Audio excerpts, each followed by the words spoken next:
Hello, and welcome to what I promise is the final episode of this saga, repairing the most broken ZX Spectrum I've ever seen. I'm not claiming it's the most broken Spectrum to have existed. It wasn't crushed under a steamroller or put through a wood chipper. No, this was set upon by someone with a malicious soldering iron. The question is, and has always been, can it be brought back from the brink? Will it ever work again? That's two questions asking the same thing, but you get my meaning. Last episode, I found some frankly bizarre stuff under sockets. Go check out the previous episode for your crazy cow featured fix of weird dissolving sockets.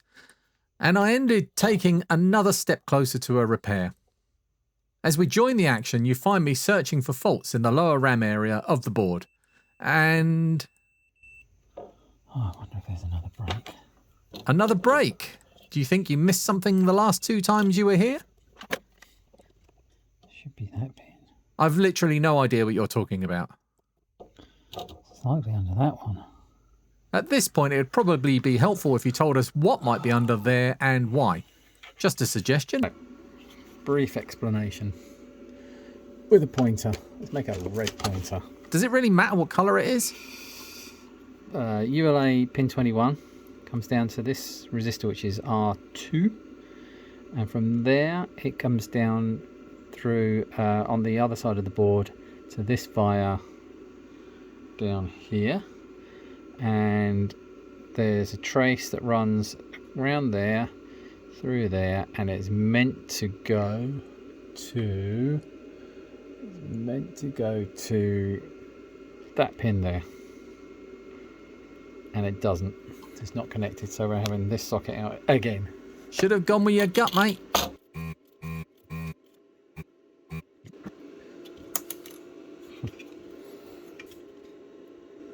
I don't think it's there. No, it's not there. There's a break under here. Correct.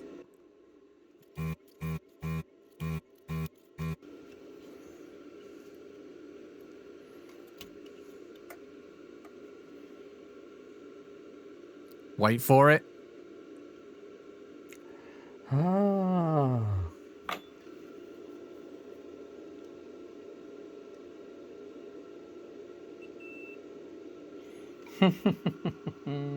I don't know why you're laughing. You should have spotted it the last time you were here.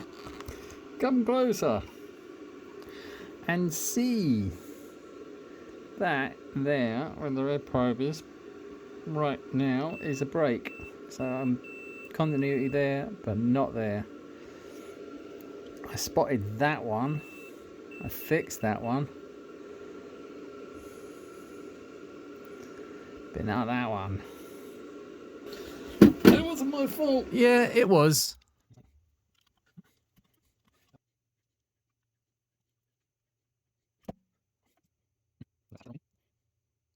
Yet another bodge goes in.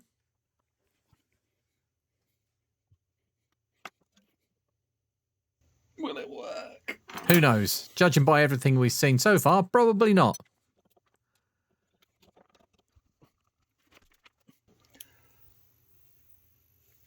RAM fail. What, all of it?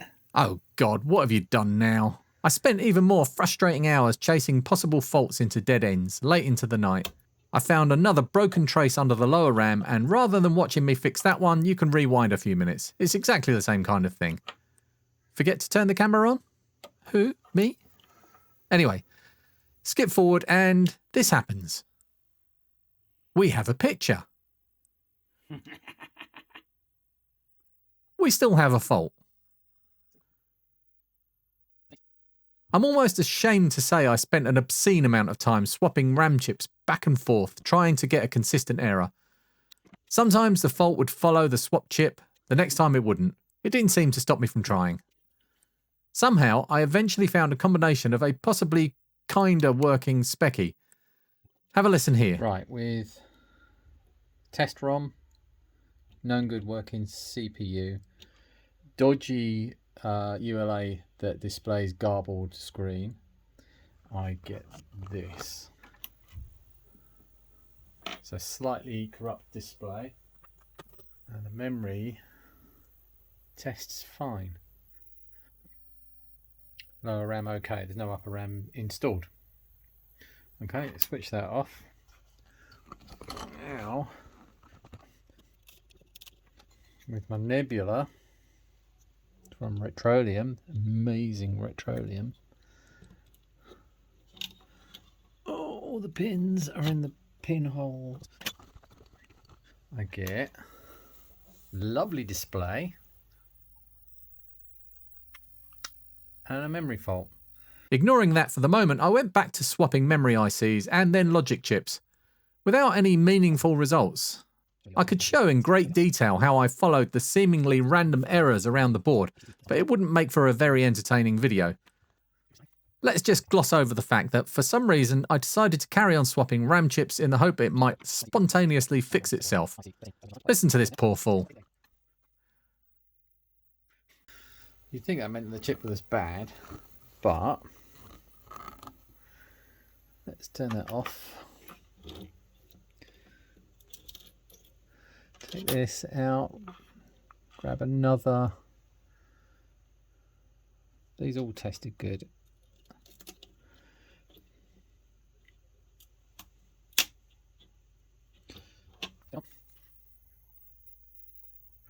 Now it's 12.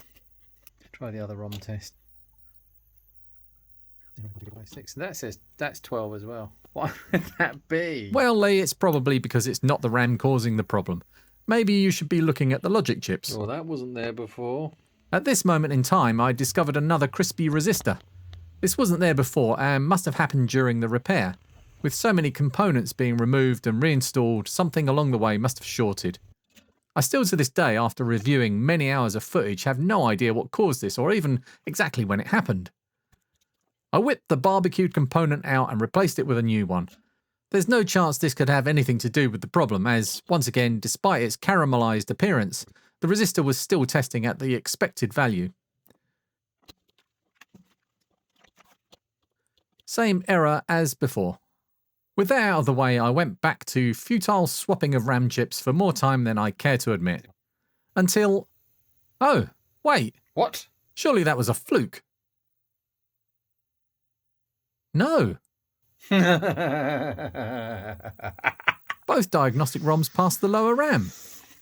Swapping chips, I knew that was the key. Something I really should have done toward the beginning of this process was install a switching voltage regulator. There are different options such as Traco, but as I was ordering parts from Retroleum at the time, I elected to get the version they sell. A switching regulator generates very little heat, unlike a standard 7805 linear regulator. In later boards, this isn't such a problem, but in early boards, and particularly issue 2s, there are good reasons to swap to this type. I then swapped out all the capacitors. These black ones here are certainly not factory, and under normal circumstances, I'd be happy to leave them in place. But with all that's gone on with this board, I don't trust a single job the previous repairer made. A couple of them have severe burn marks on the outside, probably nothing. But for the sake of a few pounds, James will end up with a nicer looking board, if nothing else. Alongside this, I performed the DC-DC mod, which is recommended on issue 2 and issue 3 boards, to improve the voltage conversion and help prevent the loss of essential supplies to the lower RAM, he said, definitely not reading from a script. Suffice it to say, changing the capacitors and updating the DC-DC circuit didn't make a blind bit of difference. I missed one. I did notice later. Please don't write in and complain. Now the lower RAM is testing consistently good, it's time to fit the upper RAM sockets. You might notice a lower RAM module installed. I put this in while testing as even though it all tested okay, I suspected some of the RAM chips were marginal in this machine.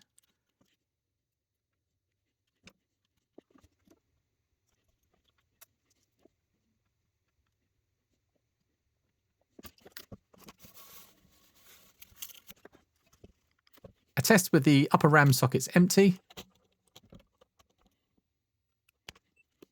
With very little damage in this area, I don't predict any future problems here. But just to be safe, I test every pin with every pin around it.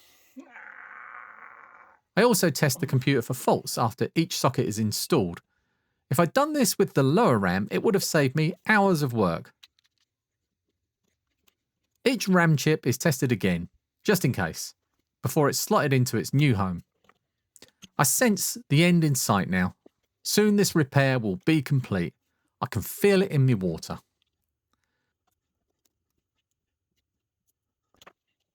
The last one. Can you see the light at the end of the tunnel? This time, it might not be a train. Here we go. This is almost over. Cake and beer. Cake and beer. Let's go. Oh, come on. 7 ain't right. You don't say. Why would it be easy? Because then it would be no fun. Okay, the lower RAM is still good according to the diagnostics. The upper RAM is showing faulty. All of them. All the chips are definitely good. What did I miss? I spent another embarrassing amount of time testing and comparing everything on this board in an effort to find out what was wrong. At some points I felt like giving in and telling James it was going to be a mostly unique 16K Spectrum. He didn't really need all that extra memory, did he? But I persevered, chasing many a goose into blind alleys. I learned a hell of a lot along the way too. For instance, an oscilloscope trace on an address line on one Spectrum can look totally different to one on another Spectrum of exactly the same model, and they can both be correct.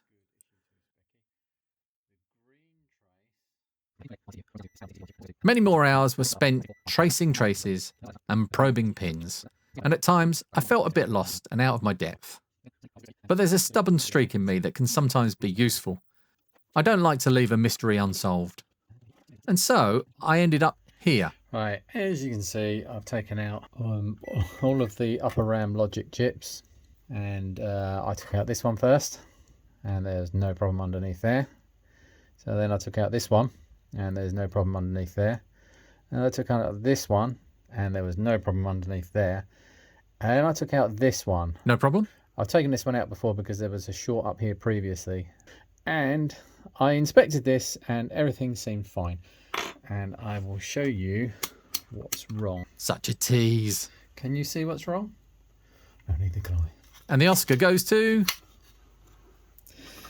So I went around checking all of the continuity on all the lines running through here and making sure that everything was joined up. You know, this dodgy bit here, this one here, that's fine, that's fine, that one's fine. Anything that runs underneath the chip, that one's fine, and this one's fine. Okay, so you still haven't spotted it because, yeah, that's fine. That's oh, what? That one's fine. Wait. So what I've done when I've gone through this is I've hit that inside little nudge. What's a nudge? There. But not this bit. And if I go take this round to the other side, and can I get the pointer through the right hole? Next one. Right, the pointer is the other. It's a probe lead. Lead is attached to the via on the other side of this hole. So look, that's continuity there. That's attached to the via, but it's not attached to that. There is a tiny break right there. And some of it's there, but some of it's not. So all I need to do is run a bodge wire on the other side between those 2 points. Let me just get my bearings. This is no time to be playing with your bearings. So that is that via. No, it's not. And that is that pin. No, it's not. What? You're having a laugh. Oh, I'm on the wrong one. It's that one. Sigh. Oh! Cut. Nothing will be cut. Oh, so easy to get confused on the back of these. Oh, that's in the same place. Oh. Okay, so that is meant to be connected, and I can prove that with this board. It's not in place. This is another issue too. There's that via there, and there's the pin that's supposed to be connected. So I need to bodge from there to there. Lovely. Lovely jubbly.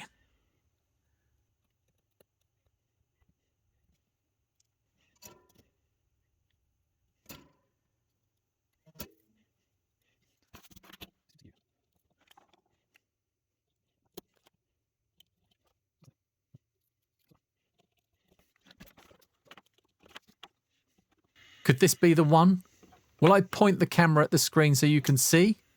Currently, the normal Sinclair ROM is in the board, so what you might not see here is the computer booting to the normal screen. But it was doing that before I fitted the upper RAM. We need to know if the upper RAM is now being seen by the system. Time to slot in the Dandanator cart and run the diagnostics. Come on, please. Hold your breath.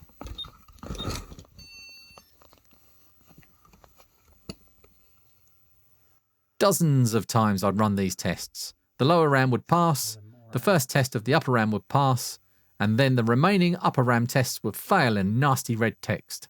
Don't go red. Please don't go red. It's not go red. Yes! Getting you beauty! Oh, I never doubted for a second. You little bastard. To be fair, this had been a long repair. So that's it then. Well, Come on. not quite. The keyboard has a problem. I'll let me explain. Right, it's still going. It's still got some problems. There's a shock. The keys down this row here and this row here, which correspond to 9, O, L and symbol shift, 2, W, S and Z, don't work. So with those keys, symbol shift, L, Z, O, 9, S, W and 2, connect to R68 and the second pin on the keyboard connector, which is here. R68 is the fourth resistor up over here. There's the keyboard connector, and ULA pin 20 is down here, and the last one in the corner here. So there should be a connection between all 3 points. Right, so R68 is that pin there, and that's connected to there. Trace runs underneath here and connects to there. Next one. To there, to the second pin. Okay, and the other side is supposed to run, well, it does run. So that trace there, it disappears under this variable resistor here.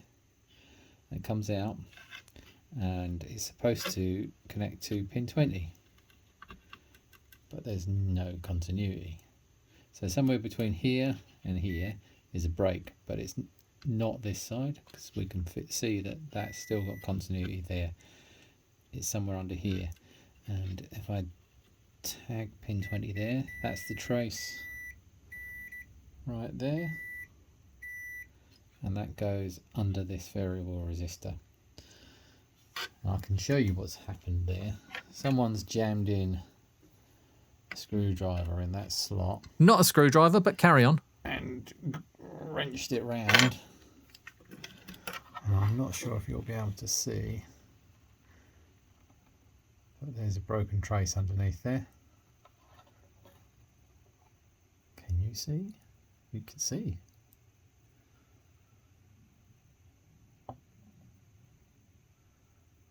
Just there. So all I need to do is connect pin 2 on there to pin 20 on there on the other side,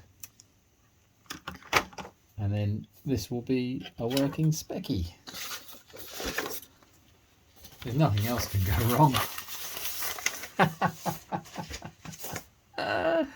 No.